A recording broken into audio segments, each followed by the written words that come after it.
10,000 SIP போட்டாங்கன்னா 2 கோடி ரூபா இருக்கும். ஓகே. எஜுகேஷனுக்காக இருக்கட்டும், மேரேஜுக்கான கோல்டுக்காக இருக்கட்டும், மேரேஜுக்கான எக்ஸ்பென்சஸாக இருக்கட்டும், இது மூணுமே இந்த 10,000 எஸ்ஐபி. கோல்டு வந்து 40% ரிட்டர்ன் கிட்ட வந்துருங்க சார். கோல்டு வந்து இன்னும் மேலே ஏறும் அப்படின்ற மாதிரி நிறைய பேர் சொல்றாங்க. இதுல உங்களோட வியூ பாயிண்ட் என்னங்க சார்? எல்லாரும் வந்து 10,000 ரூபா கோல்டு உடனே போயிடும், உடனே போய் வாங்குங்க, 15,000 ரூபா கிராமுக்கு போயிடும், போய் வாங்குங்க. இப்போ எனக்கு ஒரு பெண் குழந்தை பிறந்திருக்கு, நான் மாதம் ஒரு 10,000 ரூபாய் இன்வெஸ்ட் பண்ணலாம் அப்படின்னா அதை நான் எப்படி இன்வெஸ்ட் பண்ணுறது, என்னென்ன ஃபண்டில் இன்வெஸ்ட் பண்ணுறது, அண்ட் எனக்கு முக்கியமாக கோல்டு ரொம்ப இம்பார்ட்டன்ட். கல்யாணம் பண்ணும்போது கோல்டு எனக்கு கொஞ்சம் ஒரு 10 பவுனாச்சும் ஒரு கௌரவமாக நான் பண்ணணும்னு ஆசை. ஸோ இதெல்லாம் வந்து கௌஷிக் சார்ட்டு நம்ம தெரிஞ்சுக்க போகிறோம். And welcome to the channel sir. வணக்கம் சார். வணக்கம் பிரவீன் சார். எனக்கு ஒரு பெண் குழந்தை பிறந்திருக்கு அப்படின்னா நான் ஒரு 10,000 ரூபாய் இன்வெஸ்ட் பண்ணலாம் அப்படின்னு ஒரு ஐடியா இருக்குது. நான் சர்ச் பண்ணும்போது என்னென்னா செல்வமகள் சேமிப்பு திட்டம் இருக்குது, அதை பற்றி நானுமே வீடியோ பண்ணியிருக்கேன். பட் ஆனால் நான் அதை பர்சனலாக யாராச்சும் கேட்கும்போது நான் சஜஸ்ட் பண்ண மாட்டேன், அது இன்ஃபர்மேஷனுக்காக ஷேர் பண்ணேன். ஏன்னா அதான் நம்ம ஏற்கனவே அந்த 9 கிட்ட 7 வரைக்கும் வந்துருச்சுங்க. இப்போ எனக்கு எதில் பண்ணுறது, எப்படி பண்ணுறது, எதில் பண்ணுறது அப்படின்றது ஒரு டவுட் இருக்குது. பட் ஆனால் எனக்கு இதில் கோல்டு வேணும், கோல்டு தான் மியூச்சுவல் ஃபண்ட் இருக்குன்னு சொல்லியிருக்காங்க. ஸோ இது வந்து ஒரு வியூவர்ஸோட ஒரு கொஷின். ஸோ எனக்கு இதுக்கு வந்து ஆன்சர் பண்ணு சார். 10,000 என் குழந்தை இன்றைக்கி பிறந்திருக்கு அப்படின்னா நான் எப்படி இன்வெஸ்ட் பண்ண ஆரம்பிக்கலாம், எதில் இன்வெஸ்ட் பண்ண ஆரம்பிக்கலாம் சார்? ஸோ ஃபண்டை சொல்கிறதுக்கு முன்னாடி எதை இன்வெஸ்ட் பண்ணணுங்கிறது சொல்கிறதுக்கு முன்னாடி எதை இன்வெஸ்ட் பண்ண வேண்டாங்கிறத நம்ம சொல்லிடலாம்.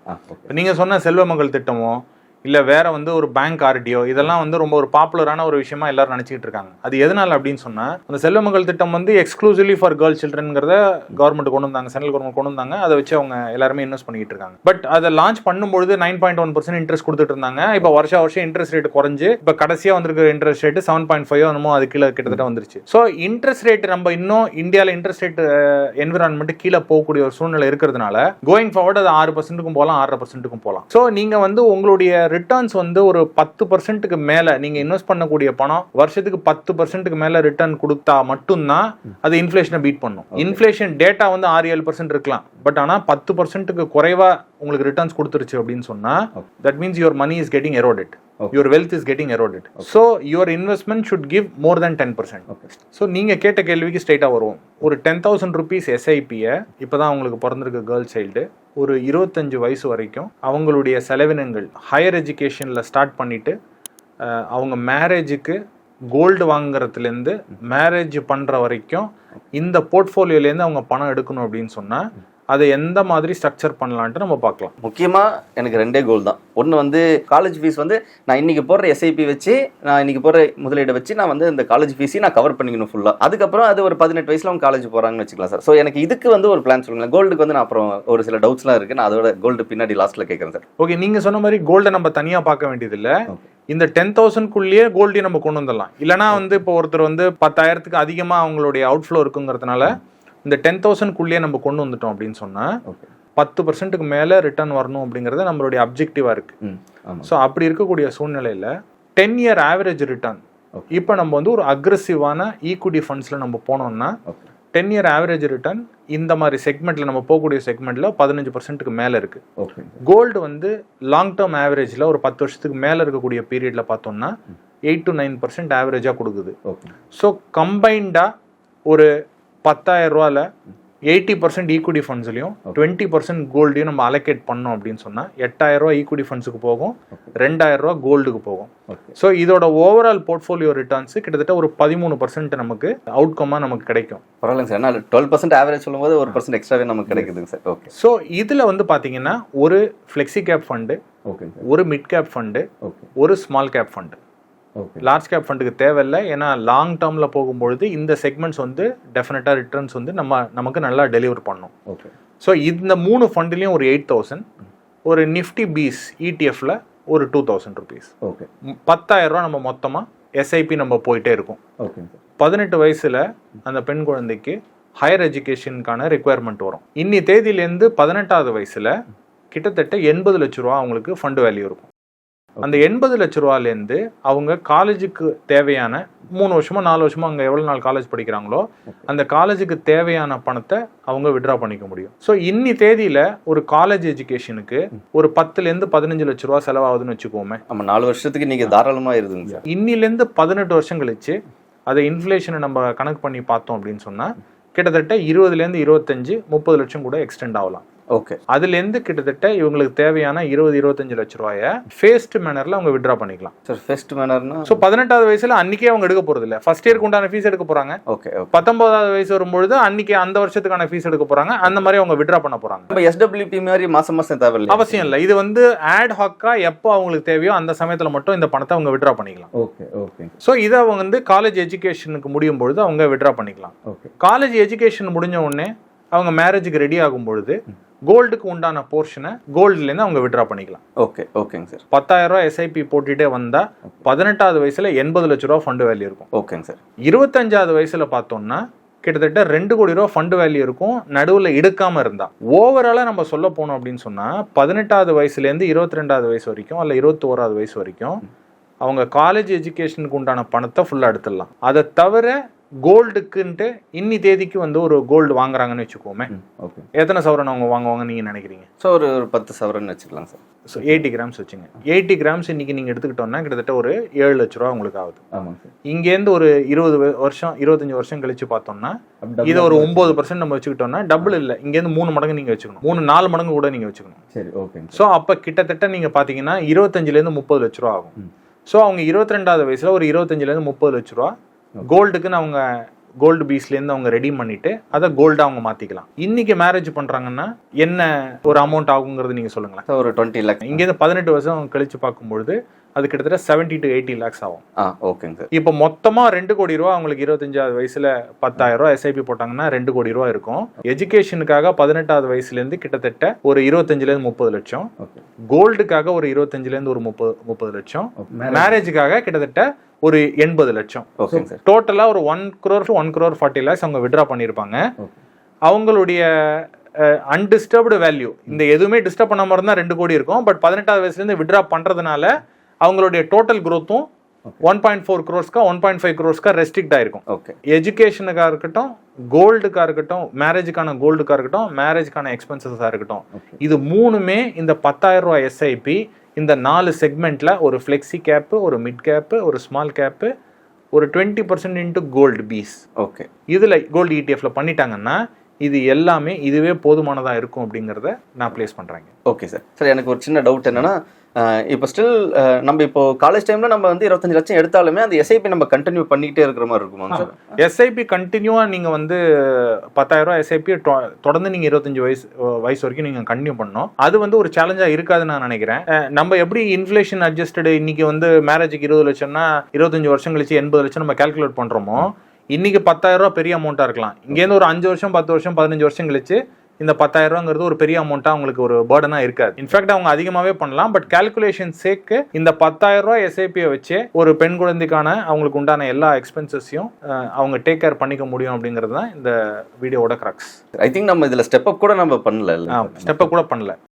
ஐ திங்க் ஒரு 10,000 ரூபா இருந்துச்சுன்னா பெண் குழந்தைகளை பெற்ற எந்த அப்பாக்களுமே வந்து அவங்களுடைய கல்யாண செலவு, தங்கம் வாங்குற செலவு, இல்லை கல்லூரிக்கான செலவு, இந்த மாதிரி எதை பற்றியுமே அவங்க கவலைப்பட தேவையில்ல. ஒரு 10,000 மாதம் இப்போ ஆரம்பத்தில் 10,000 ரூபா கொஞ்சம் கஷ்டமாக இருக்கிற மாதிரி கூட தெரியலாம். ஆனால் நம்மளுடைய வளர்ச்சி போக போக அந்த 10,000 ரூபா பெரிய பேர்டனாக இருக்காதுன்னு தான் நீங்கள் வந்து பாயிண்ட் சொன்னீங்க. அது நம்ம ஸ்டெப் கூட பண்ணாமல் தான் சொல்லியிருந்தோம். ஐ திங்க் இது வந்து ரொம்ப யூஸ்ஃபுல்லாக இருக்கும்னு நினைக்கிறேன் சார். நம்ம முன்னாடி கோல்டை பற்றி கேட்கணும் அப்படின்றதுனால ஐ திங்க் இப்போ ரீசெண்ட் டைம்ஸில் வந்து கோல்டு வந்து நம்ம நல்ல ஒரு பெர்ஃபார்மன்ஸ் கொடுத்துருக்கு. 40% ரிட்டர்ன் கிட்ட வந்துருங்க சார். ஸோ அப்போ கோல்டு வந்து இன்னும் மேலே ஏறும் அப்படின்ற மாதிரி நிறைய பேர் சொல்றாங்க. இதுல உங்களோட வியூ பாயிண்ட் என்னங்க சார்? ஸோ இது ஏற்கனவே கோல்டு பத்தின கருத்தை நம்ம வேற ஃபாரம்ஸ்ல யூடியூப் சேனல்ஸ்ல நம்ம சொல்லியிருக்கோம். எல்லாரும் வந்து 10,000 ரூபா கோல்டு உடனே போயிடும், உடனே போய் வாங்குங்க, 15,000 ரூபா கிராமுக்கு போய் வாங்குங்க அப்படின்னு சொல்லிட்டு இதை வந்து எல்லாரையும் பேனிக் ஆக்க வேண்டிய ஒரு விஷயமா தான் நான் பார்க்குறேன். அவங்க எல்லாருமே வந்து அவங்க ஒரு பேனிக் கிரியேட் பண்ணணும், ஒரு சென்சேஷனலைஸ் பண்ணணும் இந்த விஷயத்த. அதுக்காக தான் அவங்க வந்து இந்த விஷயத்தெல்லாம் சொல்றாங்க. எந்த ஒரு பேக்ரவுண்டுமே இல்லாம கோல்டு இவ்வளவு ரூபா போகுங்கிறத நம்ம சொல்லவே முடியாது. ஸோ என்னுடைய வியூ என்னன்னு கேட்டீங்கன்னா, கோல்டு வந்து 10,000 12,000 உடனே போகாதுங்கிறது தான் என்னுடைய view. Straight forward. Right. So எதனாலன்னா அதுக்கு நிறைய காரணங்கள் இருக்கு. கோல்டோட சப்ளை டிமாண்ட் விஷயத்துல டிமாண்ட் வந்து குறையறதுக்கான சான்சஸ் நிறையவே இருக்கு. எதனால டிமாண்ட் குறையும் அப்படின்னு நம்ம சொல்றோம்னா, வேர்ல்டு வைடு சென்ட்ரல் பேங்க்ஸ் கோல்டை வாங்க ஆரம்பிச்சாங்க. ஏன்னா அதை வந்து ஒரு ரிசர்வ் அசெட்டா 2019 அவங்க கொண்டு வந்தாங்க. அதை பேஸ் பண்ணி சைனாவாக இருக்கட்டும், இந்தியாவாக இருக்கட்டும், டர்க்கியாக இருக்கட்டும், இந்த கண்ட்ரிஸ் எல்லாருமே கோல்டை வந்து குவிச்சுக்கிட்டு இருந்தாங்க அவங்களுடைய ரிசர்வ்ஸ்க்காக. அந்த ரிசர்வ்ஸ்க்காக இனிமே இந்த ப்ரைஸில் போய் அவங்க வாங்குவாங்களான்னு கேட்டிங்கன்னா இல்லை. ஓகே. வேர்ல்டு கோல்டு கவுன்சில் வந்து ஒரு சர்வே பண்ணியிருக்காங்க. அந்த சர்வேல 71% ஆஃப் த ரிசர்வ் பேங்க்ஸ் வந்து அவங்களுடைய கோல்டு ரிசர்வ்ஸை இதே லெவல்ல மெயின்டைன் பண்ண போறோம் இல்ல குறைக்க போறோம் அப்படின்னு சொல்லியிருக்காங்க. ஸோ அதுல சில பேர் குறைக்க ஆரம்பிச்சாங்க அப்படின்னு சொன்னா கோல்டோட சப்ளை ஜாஸ்தி ஆகும். கோல்டு சப்ளை ஜாஸ்தி ஆயிடுச்சுன்னா ஆப்வியஸ்லி உங்களுக்கு வந்து ப்ரைஸஸ் வந்து கீழே வர ஆரம்பிக்கும். ஸோ அதனால இங்கேருந்து நான் வந்து 10,000 11,000 per கிராம் போகிறத நான் பார்க்கல. மோஸ்ட்லி வந்து என்னன்னா இந்த இடத்துல இன்வெஸ்ட் பண்ணணும், குழந்தைகளுக்காக நகை சேர்த்தணும் அப்படின்றது வந்து ஒரு பெண்கள் தான் அதிகமாக பண்ணுவாங்க. கொஞ்சம் கொஞ்சமாக சேர்த்து வச்சு நகையாக சில பேர் வாங்குவாங்க, இல்லை சீட்டு போட்டு வாங்குவாங்க. சப்போஸ் இந்த மாதிரி பண்ணும்போது இது எப்படிங்க சார் அப்ரோச் பண்ணுறது? சப்போஸ் இப்போ நானே வந்து கோல்டு சேவ் பண்ணலாமா, இல்லை சப்போஸ் ஃபினான்ஸ் எக்ஸ்பர்ட் அந்த மாதிரி போய் நம்ம அப்ரோச் பண்ணுறாமா, எது வந்து கரெக்டான ரூட்டாக இருக்கும், ஏன் அப்படின்றதுக்கு சொல்லுங்கள் சார். ஸோ இதில் நீங்கள் கேட்குற கேள்வி எனக்கு புரியுது. நிறைய பேர் இந்த do it your self investing பண்ணுறாங்க, ஒரு ஃபின்டெக் ஆப்பை பார்த்துட்டு அதில் முதலீடு பண்ணுறாங்க. ஸோ இந்த மாதிரி பண்ணும்பொழுது அவங்களுக்கு முதல்ல ஹேண்ட் ஹோல்டிங் கிடைக்கிறது இல்லை. ஒரு அட்வைசரோட கூட இருந்தாங்கன்னா மார்க்கெட்டோட அப் டர்ன்ஸ், மார்க்கெட்டோட டவுன் டர்ன்ஸ், இந்த சமயத்தில் வந்து ஒரு இன்வெஸ்டருக்கு வந்து ஹேண்ட் ஹோல்டிங் தேவைப்படுது. Okay okay. இல்லைன்னா என்ன பண்றாங்க அப்படின்னு பாத்தீங்கன்னா எஸ்ஐபி அப்ரப்டா கட் பண்ணிட்டு க்ளோஸ் பண்ணிட்டு போயிடுறாங்க. இந்த லாஸ்ட் ஒரு 3-4 மாசத்திலேயே ஒரு அட்வைசர் மூலமா இல்லாம டைரக்டா போய் இன்வெஸ்ட் பண்ணவங்க தான் அதிக எஸ்ஐபியை கட் பண்ணிருக்காங்க, ஸ்டாப் பண்ணிருக்காங்க. ஓகே. அந்த எஸ்ஐபி ஸ்டாப்பேஜ் அந்த நியூஸ்லாம் பார்த்துட்டு இருந்தோம். எஸ்ஐபி ஸ்டாப்பேஜ் ரேஷியோ ஜாஸ்தியானது காரணமே do it your self investors தான். ஓகே. அவங்க என்ன ஆயிடுறாங்கன்னா இதுக்கு முன்னாடி மார்க்கெட்டோட டவுன் ட்ரெண்டை அவங்க பார்த்தது கிடையாது. ஒரு கோவிட் டவுன் ட்ரெண்டை பார்த்தது கிடையாது. 2018 மிட் அண்ட் ஸ்மால் கேப் விழுந்தது பார்த்தது கிடையாது. 2016 மார்க்கெட் 30% விழுந்துச்சு, அதை பார்த்துருக்க மாட்டாங்க. 2008 குளோபல் ஃபினான்ஷியல் கிரைசிஸ் பார்த்துருக்க மாட்டாங்க. 2002 பார்த்துருக்க மாட்டாங்க. அதனால அவங்க என்ன பண்றாங்க அப்படின்னு சொன்னா அவங்களுக்கு ஹேண்ட் ஹோல்டிங் இல்லாதனால அவங்களே ஒரு வியூ எடுத்துக்கிறாங்க. டெய்லி வர்ற நியூஸுக்கு முக்கியத்துவம் கொடுக்குறாங்க. ஐயோ நம்மளுடைய முதல் மோசமா போயிட போகுது, நம்ம தான் சேஃபா எடுத்து மாத்தி வச்சுக்கோன்னு நினைச்சுக்கிட்டு அவங்க போய் பண்ணிடுறாங்க. ஓகே. அதனால வந்து ஒரு அட்வைசரை தேடி அவங்களுடைய எக்ஸ்பர்ட் கைடன்ஸ் மூலமா இதை இன்வெஸ்ட் பண்ணாங்கன்னா அவங்களுடைய ஜேர்னி ஸ்மூத்தா இருக்கும். இப்போ நீங்க ஒரு செல்வமகள் திட்டத்துக்கு நீங்க எக்ஸ்பர்ட்ட போக வேண்டிய அவசியம் இல்லை, அதுக்கெல்லாம் நீங்க ஆட்டோமேட்டிக்கா பண்ணிக்கலாம். பட் ஒரு மியூச்சுவல் ஃபண்ட் போர்ட்ஃபோலியோன்னு வரும்பொழுது ஒரு எக்ஸ்பர்ட்டோட கைடன்ஸ் வந்து ரொம்ப இன்வேல்யூபிளா இருக்கும். கோல்டை தவிர பாக்கி இருக்கக்கூடிய 3 ஃபண்ட் நம்ம சொன்னோம் இல்லைங்களா, ஒரு ஃபிளெக்ஸி கேப், ஒரு ஸ்மால் கேப், மிட் கேப் இருக்கு பார்த்தீங்களா, அதை வந்து பீரியாடிக்கலா ரெவ்யூ பண்ணி மாத்திக்கிட்டே இருக்கணும். பீரியாடிக்கல்னா ஹவு பீரியாடிக்கல்னு கேட்கலாம். ஏன்னா 6 மாசத்துக்கு ஒரு தடவை 6 மாசத்துக்கு ஒரு தடவை மாற்ற மாட்டோம். மேபி ஒரு 4 வருஷம் 5 வருஷத்துக்கு ஒரு தடவை அந்த செக்மெண்ட்டை வந்து நம்ம மாத்திக்கிட்டே இருக்கோம். இப்போ போன வருஷம் பார்த்தோம்னா ஸ்மால் அண்ட் மிட் கேப்ஸ் கிட்டத்தட்ட எல்லாருமே 30% 35% சிஏஜிஆர்ல உட்காந்துருந்தாங்க 5 வருஷம் இன்வெஸ்டர்ஸ்லாம். அப்போ நாங்கள் எங்கள் கிளைண்ட்ஸுக்கு என்ன பண்ணோம், நாங்கள் அதுலேருந்து ஸ்மால் அண்ட் மிட் கேப்ஸில் வி டோன் டவுன், நம்ம அதுலேருந்து கொஞ்சம் மாற்றி வேற சேஃபரான அசெட் கிளாஸஸ்க்கு நம்ம எடுத்துட்டு போனோம் ப்ராஃபிட்ஸை மட்டும். ஸோ அந்த மாதிரி விஷயங்களை வந்து ஒரு அட்வைசர் மூலமா போனா மட்டும்தான் இவங்களால பண்ண முடியும். நிறைய பேர் என்கிட்ட கமெண்ட்ஸ்ல கேட்குறாங்க, நீங்க 10,000 ரூபா 5,000 ரூபா 1000 ரூபா போடுறவங்களுக்கு எல்லாம் நீங்க அட்வைஸ் பண்ணுவீங்களா அப்படின்ட்டு. நாங்க யாருமே டிஸ்கவுண்ட் பண்றது இல்லை. இன்னைக்கு 500 ரூபா போடுறவங்க இன்னொரு 2 வருஷம் 3 வருஷம் கழிச்சு அவங்க 50,000 கூட போடலாம். இந்த மாதிரி நிறைய பேர் எங்கள்கிட்ட முதலீடு பண்ணிட்டு இருக்காங்க. ஸோ இந்த மாதிரி விஷயங்களை நீங்க கரெக்டா நீங்க யோசிச்சு அதுக்கு ஏற்ற மாதிரி நீங்க ஒரு அட்வைசரை தேடி போய் அவங்க இன்வெஸ்ட் பண்ணீங்கன்னா it will be better. Sir இந்த கொஸ்டின் நான் உங்கள்கிட்ட கேட்டதுக்கு ஒரு முக்கியமான ரீசன் இருக்குது. என்ன ஒன்றுனா, இப்போ நான் வந்து இந்த 10,000க்கு நான் ஒரு கேட்டிருந்தேன்ல, எனக்கு ஒரு டவுட் வந்தது என்னன்னா, சப்போஸ் நான் 18 வயசில் காலேஜ் ஃபீஸுக்கு நான் வந்து எடுக்கணும், பட் ஆனால் அப்போ ஒரு கரெக்ஷன் வந்துருச்சுன்னா ஐயோ என்ன பண்ணுவேன், நான் இருந்த அமௌண்ட்டில் வந்து ஒரு 10% 20%னாலே இப்போ ஒரு 1 கோடி வந்திருக்கு, அதில் 18 வருஷமாக கஷ்டப்பட்டு சேர்த்து பண்ண ஒரு 10%னாலே 10 லட்சம் போயிருமே. ஸோ அப்போ என்ன பண்ணுறது அப்படின்னு எனக்கு யோசனை இருந்துகிட்டே இருந்துச்சு. ஸோ அதனால தான் டக்குன்னு இந்த கொஸ்டின் வச்சேன். ஏன்னா ஐ திங்க் நீங்களா இருந்தால் அதுக்கு வேறு ஏதாவது பிளான் பண்ணி இருந்திருப்பீங்களா முன்னாடியே. இப்போ நீங்கள் வந்து ஒரு லாங் டேர்ம் இன்வெஸ்டராக இருந்தீங்கன்னா இந்த ஷார்ட் டேர்ம் 15% 20% கரெக்ஷன்லாம் ஒரு பெரிய பாதிப்பை கொடுக்காது. ஓகே ஓகேங்க சார். உதாரணத்துக்கு நீங்கள் இன்றைக்கே எடுத்துக்கோமே, லாஸ்ட் ஒரு 3 வருஷத்தில் இன்வெஸ்ட் பண்ணவங்களோட போர்ட்ஃபோலியோ 15% ஆவரேஜ் இருந்திருக்கும், 20% ஆவரேஜ் இருந்திருக்கும், அது வந்து 2% 3% குறைஞ்சிருக்கு. ஓகே. லாஸ்ட் 2 வருஷ போர்ட்ஃபோலியோல. ஓகே. இதே ஒரு 5 வருஷ போர்ட்ஃபோலியோ எடுத்துக்கிட்டிங்கன்னா 22-23% இருந்த போர்ட்ஃபோலியோ 12% 13% குறைஞ்சிருக்கு. ஓகே. இதே ஒரு 10 வருஷம் அண்ட் அபவ் போர்ட்ஃபோலியோ நீங்க எடுத்துக்கிட்டீங்கன்னா அவங்களுக்கு ஒரு 18% 19% இந்த மார்க்கெட் ஃபால் முன்னாடி சிஏஜிஆர் இருந்திருக்கும். இப்போ அந்த சிஏஜிஆர் 15% குறைஞ்சிருக்கும். ஸோ லாங் டேர்ம் உங்களுக்கு போயிடுச்சுன்னா மார்க்கெட் ஈவன் 30% கீழே விழுந்தா கூட உங்களுடைய சிஏஜிஆர்ல ரொம்ப பாதிப்பு இருக்காது.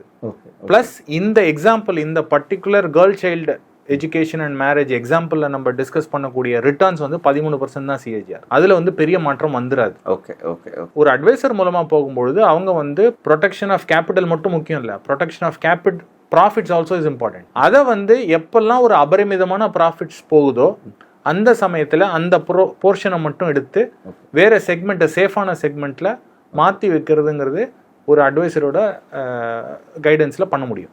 ஓகே. ஸோ இதை தான் நம்ம இதனால தான் நம்ம அட்வைசர் மூலமாக போகணும் அப்படிங்கிறத நம்ம சொல்கிறோம். Sir thank you sir. அண்ட் வியூஸ்க்கு ஒரு விஷயம் சொல்லணும்னு நினைக்கிறேன். நான் இந்த கொஸ்டின் கேட்டதுக்கான முக்கியமான ரீசன் என்னன்னா, அதை சொன்ன மாதிரி டக்குன்னு ஒரு கரெக்ஷன் வருது, இந்த டைமில் நீங்கள் பணத்தை எடுத்து கட்டலாங்கும் போது ஒரு கரெக்ஷன் வருது அப்படிங்கும்போது நம்ம எல்லாம் பேனிக் ஆயிரும், காசு போயிருமே அப்படின்றது. ஸோ ஒரு கைடன்ஸ், எக்ஸ்பர்ட்டோட கைடன்ஸ் இருக்குன்னா அவங்க பீரியாடிக்கலாக 4 to 5 years கழிச்சு ஓகே இந்த இடத்துல வேறு செக்மெண்ட்டுக்கு மாற்றலாம் அப்படின்ற அந்த கைடன்ஸ் வந்து டிஒய் இன்வெஸ்டர்ஸ்க்கு தெரியாது. அண்ட் ஆல்சோ இன்னொரு விஷயம் என்னன்னா, இது நீங்கள் எந்த பிளாட்ஃபார்ம்லையும் போய் நீங்கள் தெரிஞ்சுக்க முடியாது. எந்த யூடியூப் சேனல் போனாலும் எப்படி இதை எந்த பிளானுக்கு ட்ரான்ஸ்ஃபர் பண்ணலாம், இந்த இதெல்லாம் எதுவுமே இருக்கிறதுக்கான வாய்ப்புகள் ரொம்ப கம்மி. ஸோ ஒரு எக்ஸ்பர்ட்டோட கைடன்ஸ் எடுத்துக்கோங்க. அண்ட் மறக்காமல் இன்வெஸ்ட்மெண்ட்டை ஸ்டார்ட் பண்ணுங்கள். ஏன்னா வெறும் 10,000 ரூபாய் இன்வெஸ்ட்மெண்ட்டில் உங்கள் கேர்ள் சைல்டோட ஃபியூச்சர், ஒட்டுமொத்தமான ஃபியூச்சர், ஈவன் கல்யாணம் ஆனதுக்கப்புறமும் 2 கோடி நமக்கு சேவ் பண்ண முடியும். அப்படிங்கும்போது லைக் கல்யாணம் ஆனதுக்கப்புறம் நம்ம அதுக்கப்புறம் மீது ஏதாச்சும் பண்ண இருந்துச்சுனாலும் நம்ம அவங்களுக்கே கூட ஏதாச்சும் செய்கிறதுக்கு பாசிபிலிட்டிஸ் இருக்குது. And thank you so much. உங்களுக்கு ஏதாச்சும் டவுட்ஸ் இருக்குன்னா டிஸ்கிரிப்ஷனில் கௌஷிக் சாரோட பர்சனல் கம்யூனிட்டி குரூப் இருக்குது, நீங்கள் அதில் ஜாயின் பண்ணிக்கலாம். நிறைய விஷயம் ஷேர் பண்ணிட்டு இருக்காரு. வேறு ஏதாச்சும் டவுட்ஸ் இருந்துச்சுனாலும் நீங்கள் மறக்காமல் கமெண்ட்ஸில் கேளுங்க. கௌஷிக் சார் வந்து ஆன்சர் தொடர்ந்து பண்ணிகிட்டு இருக்காரு. And thank you so much. And thank you so much sir.